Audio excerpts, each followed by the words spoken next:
Душко Лазаров, кој доби 15 години за настаните од 27 април, но се уште нема правосилна одлука. Чека 5 месеци одговор на неговата жалба во врска со притворот испратена до Врховниот суд. Зошто одговор нема? Објаснување од Врховен не доби ни Алфа, иако пред повеќе од 24 часа испративме официјални прашања. Еве низ каква правна голгота минува Лазаров речиси 2 години.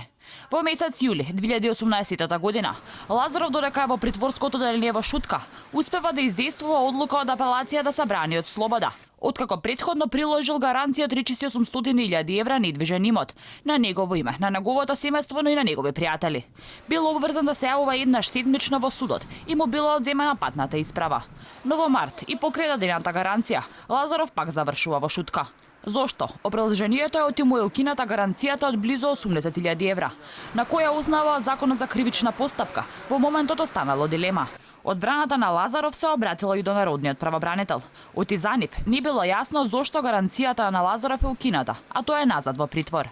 Правобранителот утврдил дека му се прекршени човековите права на Лазаров и бара објаснување од судскиот совет. Оттаму одговориле дека станува збор за ненамерна грешка направена од страна на судијата, во случајот Добрила Кацарска.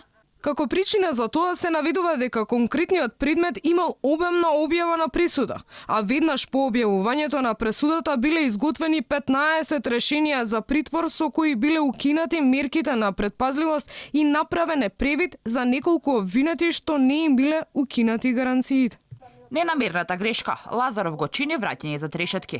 Дали судовите, кои треба да ја применуваат правдата и законите, ги почитуваат истите? Зошто мерката притвор не е таа која треба да се елиминира кога има гаранции и кога има доволно дополнителни мерки за предпазливост како во овој случај?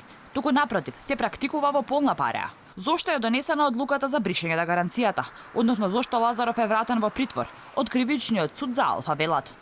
Што се однесува до мерката притвор, истата е определена меѓу другото заради висината на изречената казна, но и ценејќи ги сите други околности поврзани со конкретниот предмет. За да биде уште појасно, гаранцијата може да се укине под следниве услови. Положената гаранција ќе пропадне и на обвинетиот ќе му се определи притвор ако не дојде на уредно доставената покана и за тоа не го оправда изостанокот, побегне и го повтори или доврши кривичното дело или го стори кривичното дело со кое се заканува. Инаку Лазаров на 27 април бил единствениот кој бил присутен во штабот, во кој согласно актите на МВР требало да бидат присутни уште најмалку 7 други представници од полициските единици. Лазаров е правник со 30 годишно работно искуство во МВР, со бројни меѓународни сертификати во делот на воспоставувањето на јавен ред и мир и справување со хулиганството, носител на бројни признанија и награди од меѓународни институции и организации.